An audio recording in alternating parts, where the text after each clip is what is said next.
Hello all loonies and normals, my name is Joe Silver, welcome to my channel. Today we're going to be talking about Tropico 1 and Star Wars Knights of the Old Republic. Let's start with Tropico 1.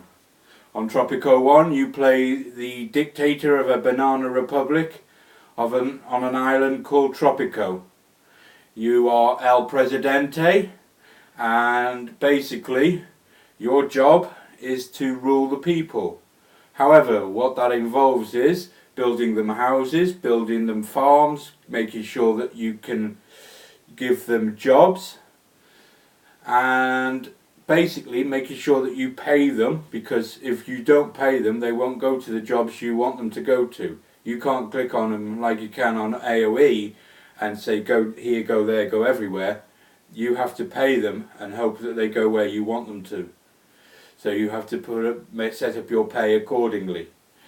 And basically what happens, your job is to try and survive in office as long as possible, because you could say, oh, you're El Presidente and everybody loves you, but let's be honest, not everybody does.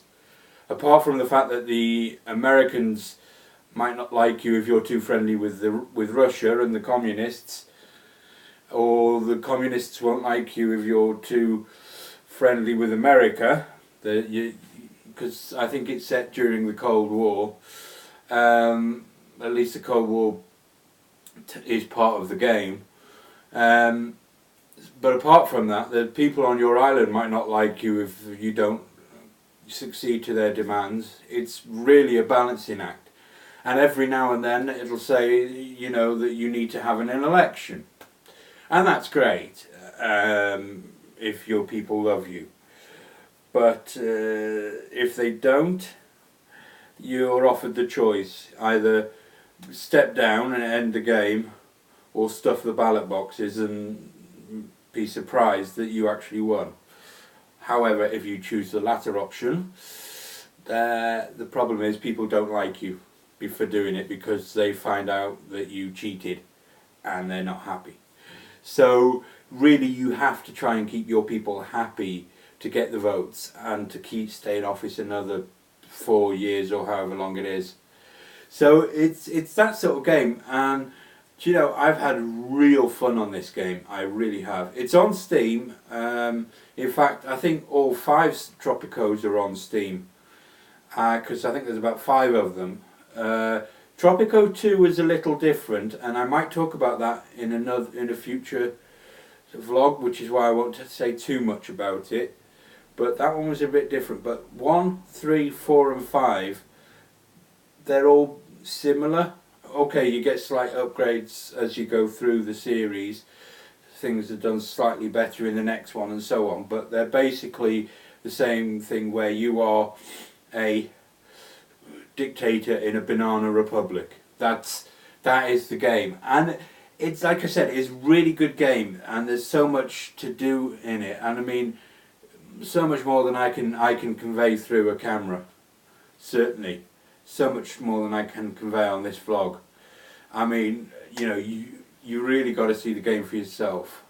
But honestly, I absolutely loved it. I really did. I thought it was a brilliant game. I had quite a bit of fun on it.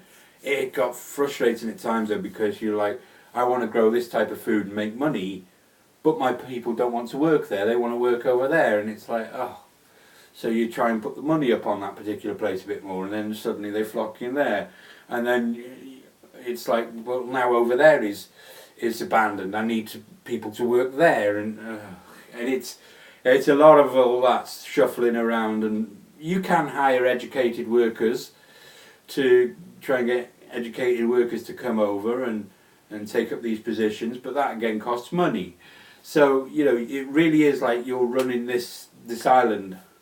So yeah, there's also edicts that you can have people put in prison for heresy, or you know, well, put in prison or called heretics if they don't agree with you. If you so desire, and I never really did, if somebody really disagrees with you, you can have them shot. Again, not something I decided to do, except once. Except once. and I won't go into that. That was awful. It was terrible, right? But yes, but you know you can do, you know, you can do these things if you want. These edicts are part of the game. But I just try to build and do things without doing all that. But so that's Tropico 1. I can't think of anything more to say on that. So let's go on to Star Wars, Knights of the Old Republic. Now, Star Wars, this one, its short name, by the way, is KOTOR, and that's what I will be using all the way through this vlog. KOTOR, Knights of the Old Republic, right?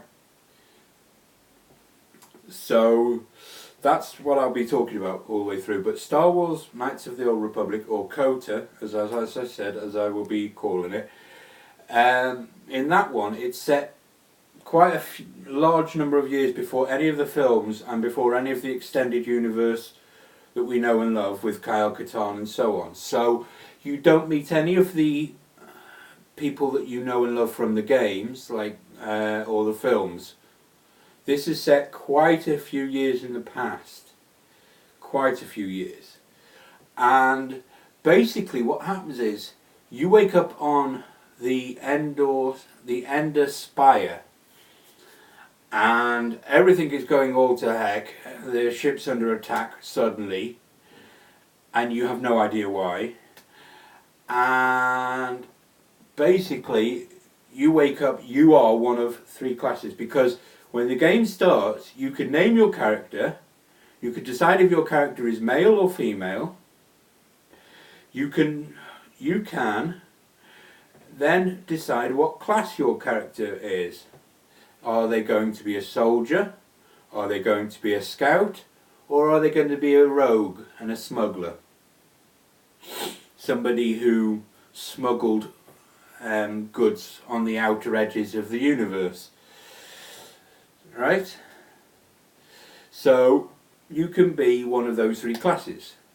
You can pick whether you're male and female, as I said. You can even change to a degree what your character looks like. I think you have to skip through the things. I don't think you can do full creation mode where you can make him look really stupid. At least I haven't come across that yet. But once you do all this, once you do that, and then once you set up your attributes and your skills and all that, because you've got like point systems and stuff, like you know, where you put points into certain attributes and points into certain skills and so on. Yeah, so once you've set up all that, you wake up on the Endor Spire, and then your job through the tutorial level is to get off the Endor Spire because it's under attack and you're going to have to abandon ship. So that's the tutorial, and that's how you start the game. Once you get off there, you land in Taris, and then that's where the game really starts. Now, like I say, I'm not going to give any big spoilers. I'm not going to say this happens and that happens and oh, by the way, your character is this person or your character is that person or anything silly like that. I'm not giving any spoilers. If you want to find out what all the twists are and so on, it's on Steam along with KOTOR 2, Knights of the Old Republic 2, which again I might talk about at another week, so I won't say anything about. Right? But here's the thing with KOTOR 1. As you go through, you don't start off with a lightsaber. Okay? There are lightsabers in the game, and you do get one eventually. That's the only hint I will give you, but you don't start off with one. Okay? There's a whole reason why, and like I said, I'm not going to spoil any of the twists for you, but there's a whole reason why that is the case. And basically you can start off with a vibroblade, so you can run around with a sword, or you can stick to a pistol if you so desire. Okay, and you can get blasters as well, yeah, two-handed blaster type things, right? So you can get weapons like that. I personally always went with a sword because A, you can dual wield, so you've got 2 swords at once, 2 vibroblades at once, and B, I wanted a lightsaber but I wasn't given one. and you had to earn your lightsaber. And so I says, well, blow that. I'll have these two vibra blades or vibra swords as you get later on, and so on. So you can, you can pick better swords as you go through. Yeah, there's a lot to do in this game. To be honest with you, it was quite an amazing game, and there's quite a few hours of gameplay behind it.